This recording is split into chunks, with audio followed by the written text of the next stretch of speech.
Hey guys, welcome back. This is Grubus X, and for this last final turn of a very early look at Dungeon Crusade, and thanks for your time with all this. So we left this with a cliffhanger, I guess you could say, that the archer is about to take her shot at these three monsters that are in a line. So let's get this into perspective. She can get a +6, does 1 damage. She has the Heat Seeker stance that does an extra damage, and so we're going to add the 6. And then she has the Bow of Wicked Force that adds 4, and the arrow continues with 1 roll through all of the monsters. So let's see what happens with this. And she rolls, awesome, 15. And that's so plenty of numbers. We totally went through all of these monsters. So the ghoul gets hit by 2, and then followed by the cultist, he got hit, taken for 2, and then finally the zombie. That was actually, I swear, you were watching the gameplay. I didn't plan it like that at all. So that was pretty good. So now we're going to go to a fresh round here. So that's what happens with combat. You go in and you don't go to the encounter phase. You stay with combat until it's resolved, and then we would make a final trip to the village. So this should be the final phase, and I want to share a little surprise with you. It's not much, but it's kind of cool. I brought back from the original Dungeon Crusade. I'm going to leave you with. So what we got? 1, 2, 3, 4. Yeah, we got all the tokens. So we start with Caddy, and she will go 4th for this new round. Followed by the Ghoul will go 7th, and then followed by the Rogue will go 6th, and then the Cultist will go 5th, followed by the Barbarian will go 3rd, and then 7th for the Zombie, and then lastly, awesome, our Cleric will get to go. And the first thing I'm going to do, I think I'm going to heal. I'm going to take the potion here, and we roll a d4, and then we recover that many hit points. We'll go up there and discard that, and let's grab a d4. Let's see what we roll. 4 hit points, so he is totally healed. Okay, so now he will take his turn, and I think I'm going to get rid of, who's going to activate next? They're all going to move at the very end. That's 2, actually the zombie will. But I think I'm going to go after this ghoul here. So let's move up on him. So let's go 1, 2, and 3.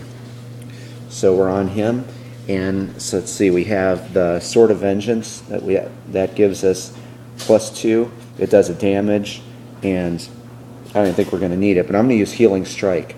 And someone on my tile I can heal. So let's see what happens. 8, and 8 is 16, plus our Sword of Vengeance. Plenty to kill him. He is done. So we take that hit point off, put him over here in our player area. We'll turn that in at the academy when we visit the village. And we go in here and we take a treasure from this elven bag. I swear this was knitted by elven descent. And we get a 100 gold. Not bad. Okay, he's done. Next up is this zombie here. So he's going to activate. And let's see, his target right here. I don't have any stuff ready for him, so we're just going to use his basic attack. So he's going to attack the closest hero, and that would be the Rogue. So we're going to see if he stays. How about 1, 2, 3, and that's really all I could do. So we'll grab D4, and we'll see where he ends up. 1. He's going to stay right where he's at and do his attack, and his attack is a +5. So let's get the die. 10 and 5, 15, and the Rogue, he does hit him because he has only a 15 armor class, so he finally takes a damage. He's done. Wolfgar would be next, our Barbarian, and we will move him up to 1, 2, and whoop, I forgot to take that ghoul off, didn't I? So let's just, the only place I could go is right here, is to get the cultist. And that, like this object, I might put some things on the floor to show that you can't step over things. So we were going to go after the cultist here, and he's got that Axe of Slaying. I won't mispronounce it this time. And it's going to be good for +5, and where's the D20? So he's going to use the Angus Fang, that's 9, +5, that's 14. A 20. I think that killed him. So he's done. Place him over here. Let's get his monster card. And you know, you're seeing these heroes right now. They've got these legendary, but believe me, the monsters will be very tough in the final game. I'm determined to make them very tough adversaries. So he's good for 1 XP to cash in at the Academy. Let's go to the treasure bag. And we pull. How awesome is that? I'll tell you what, this is, you know, I didn't plan that. I'm going to save this for the surprise because I want to show you. This is, you're going to like this. Remember, we're going to come back to this. That allows you to pull a treasure card for free, and you're going to like this. Okay, and then finally, up is Caddy, again, the archer, and we might be able to end this demo right with her. This would be great.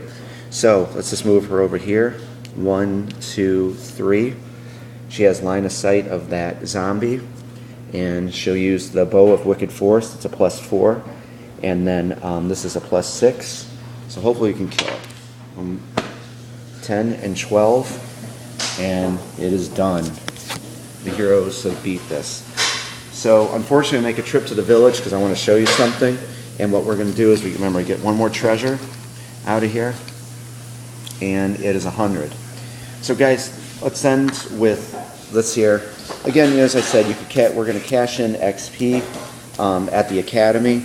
But the first thing to do is we consult the bounty board, and we'll see if there's any bounties out for any monsters that we might have. So you take the D8 and roll, and it's a 2. And the village has a bounty out for orcs, but we don't have any orcs in this scenario, so we can't get 100 gold for that. So hopefully you saw that before, how we cash in XP. I'm going to end it with this. I hope you guys like this. It's really still a far way off. You know, I'm the only one really developing this right now. I've had some awesome people on Board Game Geek suggest a lot of things. T-Kane and Chris and Bureau, if I'm saying your name right, really nice people. So what we're going to do is I'm going to show you the little last surprise here, and then I'm going to let you go. And, you know, please, you know, I'm trying to make all this on my own, and I had to use some of this as placeholders, so forgive me for that. So this is what I was going to show you that I brought over from the last Dungeon Crusade, and this actually worked perfect because of this. There's going to be treasure tokens. There's only a few inside that treasure bag, okay? But what happens is you go over here to the treasure deck and you're allowed to pull one. And I had this planted here because I wanted to show you this. I didn't plant this, but by luck I pulled that, so maybe it was meant to be. This treasure card I'm about to show you was an original thing I thought of in the original Dungeon Crusade. You know, you have all your legendary, epics, and rares, but there was a certain class that was insanely powerful and very difficult to get. And the only way, if a merchant revealed what I'm about to show you, he discards it. You can't ever get this again. And there's only going to be 3 of these, what I'm about to show you, in Dungeon Crusade. So the only way to obtain this, what I'm about to show you, is to go in there, pull a treasure card, and by luck, pull this treasure card, and this be it. So here's what I'm going to show you. You know the levels: white, green, blue, purple, and orange. Well, this is an underworld artifact, and it's a black level.